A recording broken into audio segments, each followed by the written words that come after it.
Bueno, me toca a mí hacer la primera disertación, ¿sí? No me voy a presentar a mí misma, ahí tienen algunos datos, igual en el programa están mis datos. Lo que más querría nombrar es el primero, que dice presidente de la Sociedad Argentina de Salud y Espiritualidad de la AMA. En noviembre del 2017 fundamos en esta casa la Sociedad Argentina de Salud y Espiritualidad. Todos los meses realizamos reuniones gratuitas, reuniones científicas donde buscamos integrar la espiritualidad en la clínica, la espiritualidad en la salud. Y están invitados, ¿de acuerdo? Están invitados al que esté interesado, me escribe, o busca mi correo que está ahí, o lo piden acá y me escribe, así yo les puedo ir diciendo de qué manera se pueden informar sobre estas reuniones que hacemos. Bueno. Para pasar es acá, ¿no? A ver.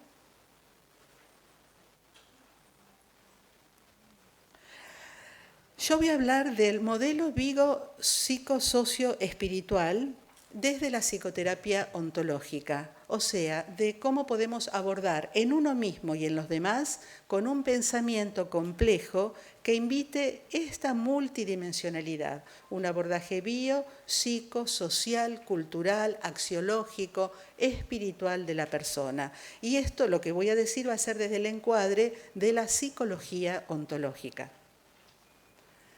Antes de comenzar, vale aclarar un poquito lo que comentaba el doctor, ¿no? Vale aclarar el estado actual de la medicina y de la mirada en salud, donde el concepto de espiritualidad ha sido excluido del estudio de la salud mental y de la psiquiatría. Y pocos médicos y psicólogos o trabajadores en el ámbito de salud somos formados considerando el desarrollo psicoespiritual o el proceso de una crisis espiritual o religiosa o los emergentes espirituales. Al decir esto, estoy afirmando que los seres humanos, además de un desarrollo biopsicosocial, tenemos un desarrollo psicoespiritual. También estoy afirmando que a lo largo de nuestras vidas podemos tener crisis espirituales, crisis existenciales, crisis religiosas.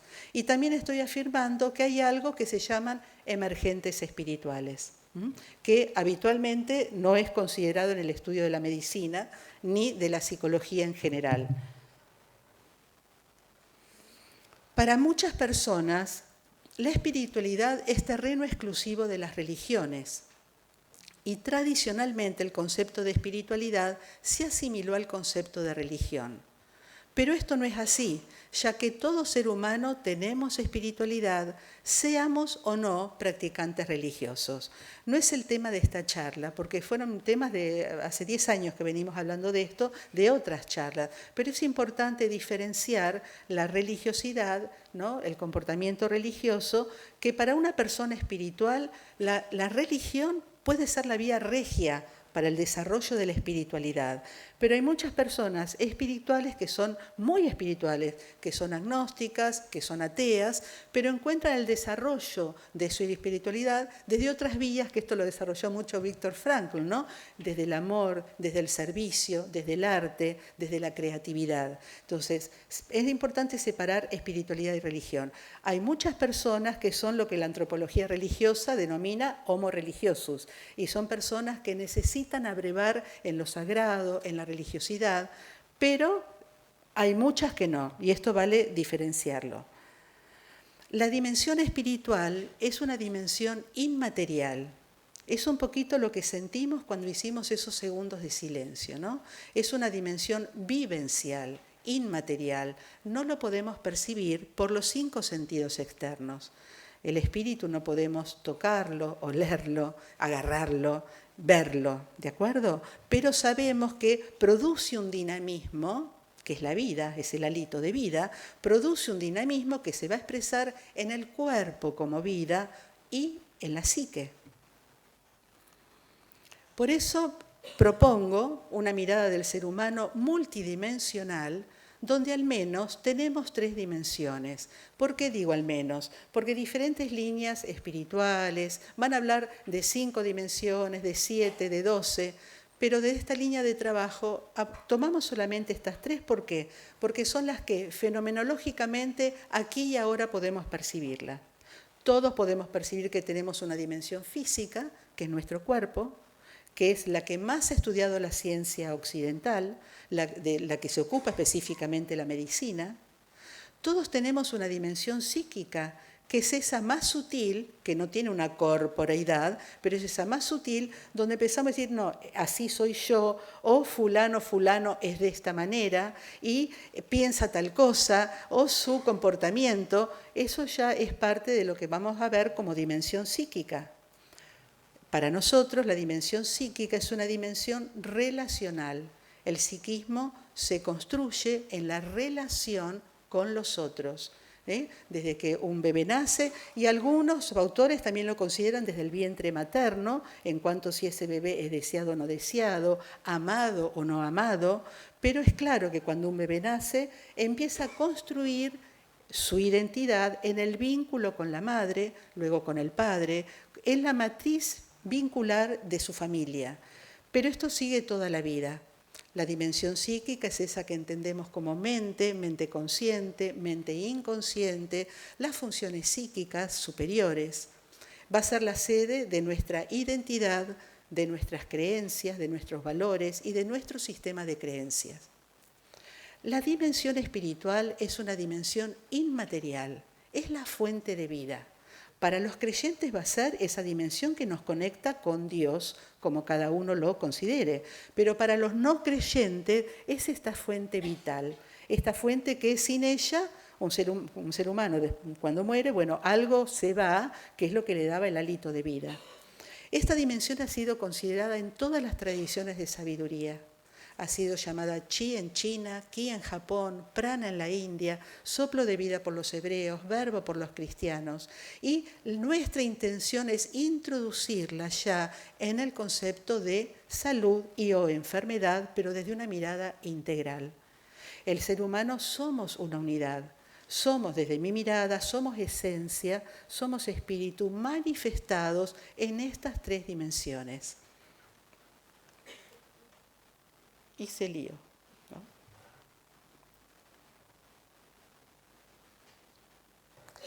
¿Me pasé?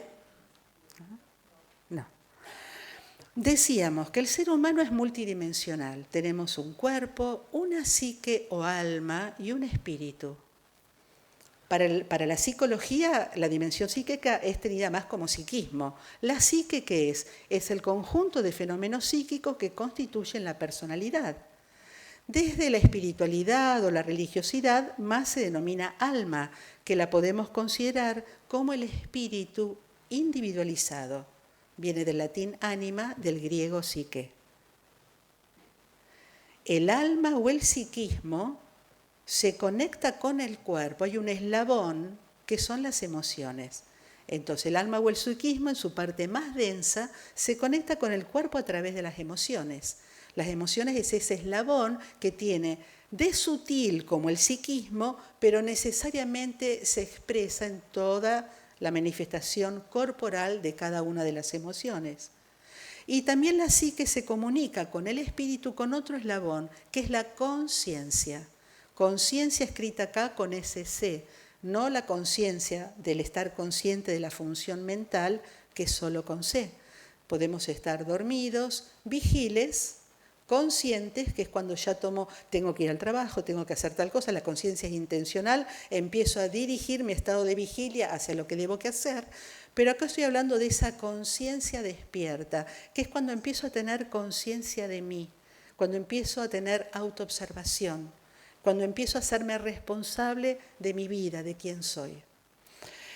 Cada una, fíjense cómo ya aparecen diferentes dimensiones entre estas, porque tenemos la dimensión física con todas las funciones biológicas y cada una de ellas va a tener los profesionales que se ocupan. Por ejemplo, de la dimensión física es claro que es para los médicos y todas las especialidades médicas. Para la dimensión psíquica están los psicólogos, los psiquiatras también. Y para la dimensión espiritual es más el terreno de la mística, de la teología o de la mística. Entonces, fíjense cómo Como ser humano que tenemos todas estas dimensiones, para ser comprendidos, somos fragmentados por diferentes entidades de estudio. Entonces, lo que vamos proponiendo en el modelo ontológico, a ver si sigue acá. Todavía no, bueno, ya vamos al modelo ontológico. El modelo ontológico va proponiendo poder, obviamente implica estudiar mucho, ¿no? Pero poder tener comprensión con su metodología propia para cada una de las dimensiones. La dimensión psíquica, que es propio de la mente, es una dimensión dual. La mente, como groseramente la podemos relacionar con un ordenador, piensa en forma binaria, pensamos desde la duda. El pensamiento es como un ordenador, una computadora, 0, 1, más menos, desde ahí que es dual. Pero la dimensión espiritual es la dimensión no dual. Es una dimensión como cuando recién respiramos, vivenciamos y nos sentimos uno. Entonces, es imposible desde el razonamiento propio de la mente captar la no dualidad. Por eso se dice que muchas veces se dice que las experiencias místicas, las experiencias espirituales son apofáticas, es muy difícil ponerlas en palabra. Cuando queremos pensar desde la no dualidad, ya sea desde la filosofía, la psicología, la teología, inevitablemente la deformamos, porque hablamos de un concepto alojado en la mente. Podemos pensar y hablar de la no dualidad sin terminar de aproximarnos a lo que verdaderamente es. La no dualidad no conoce opuesto, porque es una con todo lo real. La dimensión espiritual es aquella que nos permite empezar a sentirnos uno con todo lo que nos rodea. Para acceder a la comprensión de la dimensión espiritual o de la no dualidad, se requiere su vivencia o su comprensión experiencial.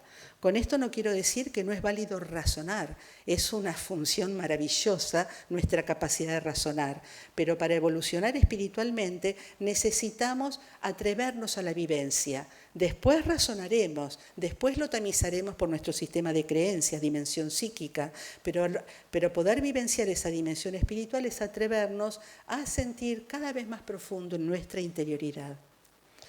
Esto se logra habiendo vivido un despertar espontáneo, como lo denominó Abraham Maslow, ¿no? Psicólogo norteamericano, peak experience, que en el fondo estaba hablando de lo que son las experiencias místicas, o también aprendiendo a silenciar la mente y ver más allá de ella. Esto a través de prácticas de meditación o de oración contemplativa. Entonces, la dimensión psíquica tiene este centro psíquico que regula la vida mental, emocional e interpersonal, que en psicoterapia ontológica lo denominamos yo ontológico, es el ego. El yo psicológico se construye en la matriz vincular de nuestra infancia y a lo largo de toda la vida. Pero también desde la dimensión espiritual, que es una dimensión vivencial, experiencial, es la sede de la esencia que somos, del ser que somos, vamos a encontrar lo que llamamos el yo ontológico, que lo podemos definir como la función de autoconciencia cuando entra en contacto con la fuente de vida, con el Creador, con Dios. Es la función que nos va permitiendo el autoconocimiento, nuestra vida interior y el libre albedrío. La dimensión espiritual la podemos ir vivenciando a través de prácticas contemplativas, a través del silencio y en soledad, con prácticas contemplativas como meditación, oración de silencio, oración centrante, oración contemplativa, vamos ingresando a un estado donde se siente paz. Vale mencionar que la única emoción de la dimensión espiritual es la paz. El resto de las emociones son propias de la dimensión del ego, del yo psicológico. Pero esta paz es propia de la dimensión espiritual. ¿Cómo podemos saber si una persona realmente está espiritualmente despierta, ¿no? Por la paz que irradia, por el bien que va generando a su alrededor. Esta dimensión es una dimensión de paz, una dimensión... ¿quiénes meditan acá? ¿O hacen oración? Por eso, es vivencial. Quienes no lo hacen, por ahí, lo que yo estoy diciendo van a ser solo palabras. A mí me interesa que sea vivencia, ¿de acuerdo? Pero los que hacen una práctica contemplativa tienen esta vivencia de que en esos momentos se vivencia paz, se vivencia simplicidad. El ego o yo psicológico es complejo, complicado. El trabajo, las presiones, la tensión, lo que debo, lo que no debo, los complejos. En la dimensión espiritual es un terreno simple de lo uno, ¿no? El tiempo cronológico se detiene, porque el tiempo cronológico es una construcción humana y va apareciendo el tiempo del ser. ¿Y cuál es el tiempo del ser? El no tiempo o la eternidad. No hay necesidades cuando uno está en oración contemplativa.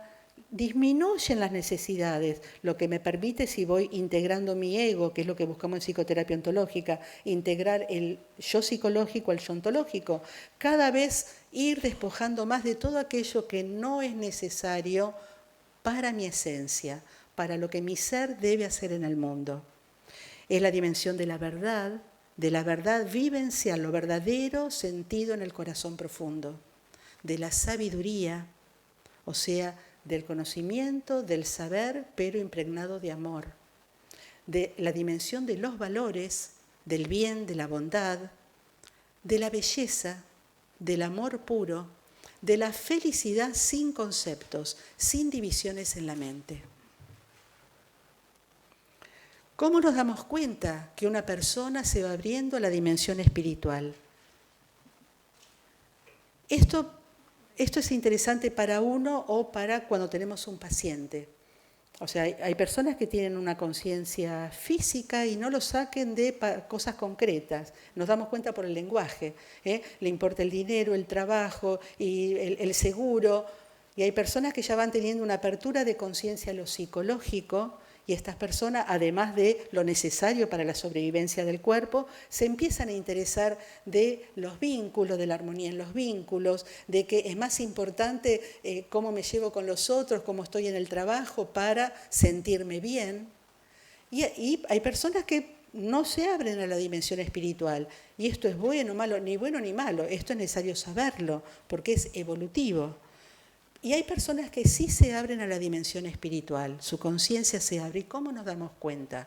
Porque comenzamos a preocuparnos por las preguntas existenciales, las preguntas de sentido. Como por ejemplo, ¿qué sentido tiene la vida? ¿Qué sentido tiene la enfermedad, la muerte? ¿Qué pasa después de la muerte? ¿Qué sentido tiene todo esto? Estas son preguntas existenciales, generadoras de angustia existencial que ahora vamos a ver.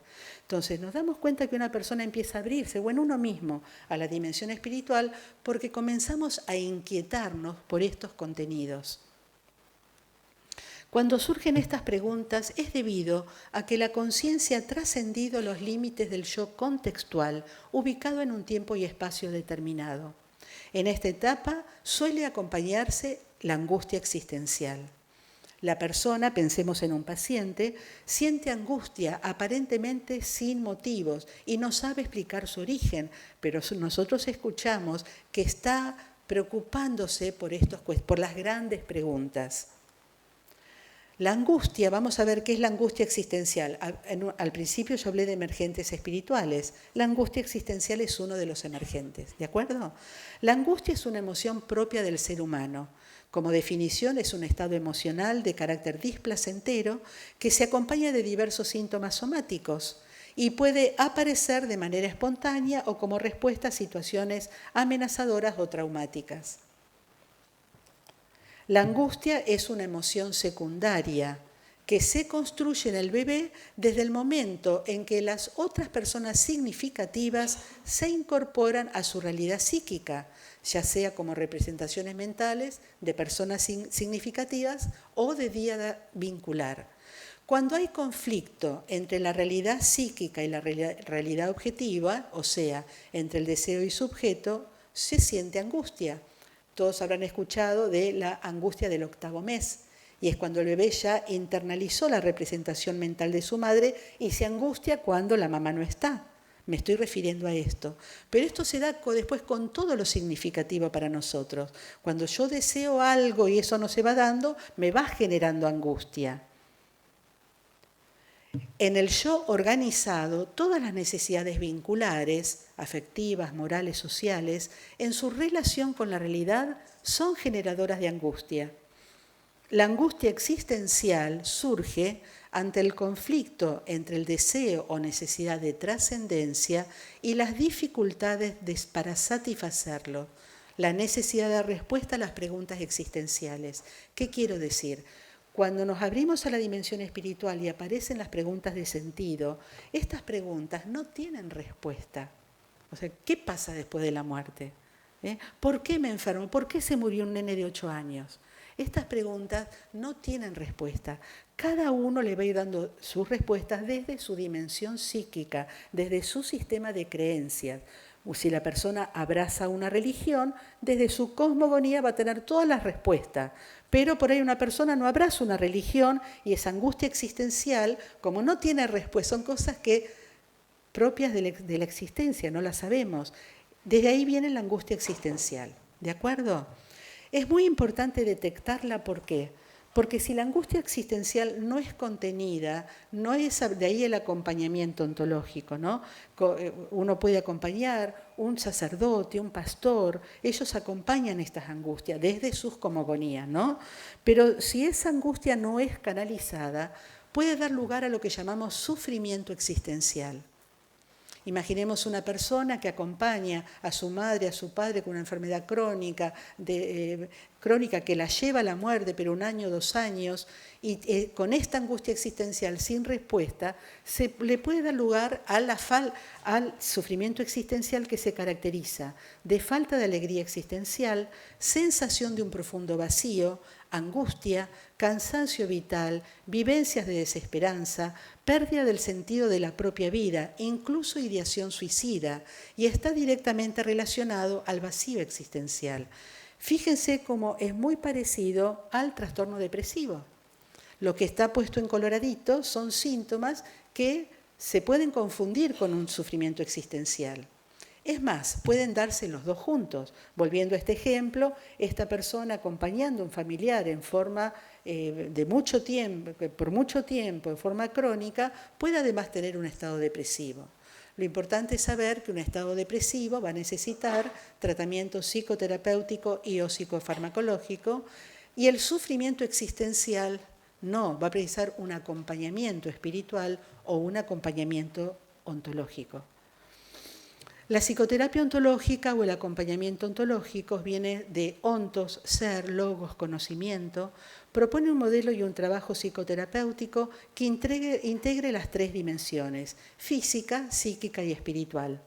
Propone integrar los conocimientos científicos, los psicoterapéuticos y el saber de las tradiciones de sabiduría. En psicoterapia ontológica buscamos la integración progresiva del yo psicológico o ego con el yo ontológico para experimentar las bondades del ser. Así el yo ontológico va derramando todas sus capacidades en el yo psicológico y de ahí a nuestros diferentes roles en la vida diaria. Entonces, de estar fragmentados y divididos, como la imagen de arriba, vamos buscando integrarlas para poder vivir como en el diagrama que está más en verde, desde nuestra esencia, desde el yo ontológico. Desde el yo ontológico, y las bondades del ser van irradiando a nuestros diferentes roles de vida. El principio de nuestra sanación está en nosotros mismos. Para ello necesitamos retornar hacia nuestro ser, hacia nuestra subjetividad y más profundo aún, hacia la fuente de nuestra existencia. Buscar solamente en el exterior aquello que nos devuelva la salud, el bienestar, la cordura, es un error. Al volver la mirada hacia nuestro interior, se va produciendo un cambio de actitud progresiva y fundamental, la cual será posibilitante de una vida plena de significado, salud y felicidad. En todas las tradiciones de sabiduría se ha transmitido un camino, una vía de transformación espiritual a través del cual el ser humano se purifica, dando lugar a la emergencia de su esencia, su ser, su alma. Y si buscamos una salud integral, necesitamos incorporar estos conocimientos. El núcleo esencial ha sido representado por el corazón. no específicamente el órgano corporal, si bien está en íntima conexión con él. Ha sido llamado Atman, conciencia clara, corazón profundo, ojo del alma, ápice del alma, el cual necesita limpiarse y abrirse para comprender la realidad. La experiencia del corazón profundo es eterna y universal, como espejo de la divinidad en cada uno de nosotros, y esta vivencia nunca termina. Al integrarnos con la fuente de nuestra existencia, nos conectamos con el poder curativo interior, la fuente de nuestro ser, espíritu, alma, energía vital. Es la fuente de vida y de los principios curativos para el cuerpo y la mente. Ese poder curativo actúa en nuestras dimensiones física y psíquica y también más allá de uno mismo, afectando el entorno social ambiental de la persona. En psicoterapia ontológica se fomenta la práctica espiritual personal. Lo que se experimenta, sea religioso o no, pero se fomenta la práctica espiritual para tener vivencia de esta dimensión. Lo que se experimenta en la meditación, en el estado contemplativo, es transmitido al cuerpo físico y al medio ambiente a través del sistema nervioso y del campo electromagnético del corazón. Esa paz, esa serenidad, que es del propio ser, impregnará el cuerpo, la psique e irradiará al entorno social. Y ya estamos terminando. Las metas de la psicoterapia ontológica son integrar nuestras dimensiones corporal, mental, social, cultural, axiológica y espiritual, disminución de las fuentes de conflictos intra- y extrapsíquicos, silenciamiento interior para posibilitar la alineación del yo psicológico con el ontológico en coherencia. Experienciar, vivenciar el yo ontológico, desarrollando la percepción espiritual para comulgar con la fuente de existencia. Y fortalecimiento en red grupal, buscando una interacción esencial. Y ya termino. Es el modelo integral, la formación es con 3 ejes principales. Una gran formación fuerte en psicoterapia, con varias líneas de la psicoterapia humanística, la psicoterapia cognitiva, sistémica familiar, conceptos transpersonales y una fuerte formación también en psiconeuroinmunoendocrinología para asentar esos conocimientos en la dimensión bio, en cuerpo. La espiritualidad para la percepción de la dimensión profunda del ser. Y después en talleres vivenciales, una dinámica grupal para poder tener una interacción esencial. Y muchas gracias.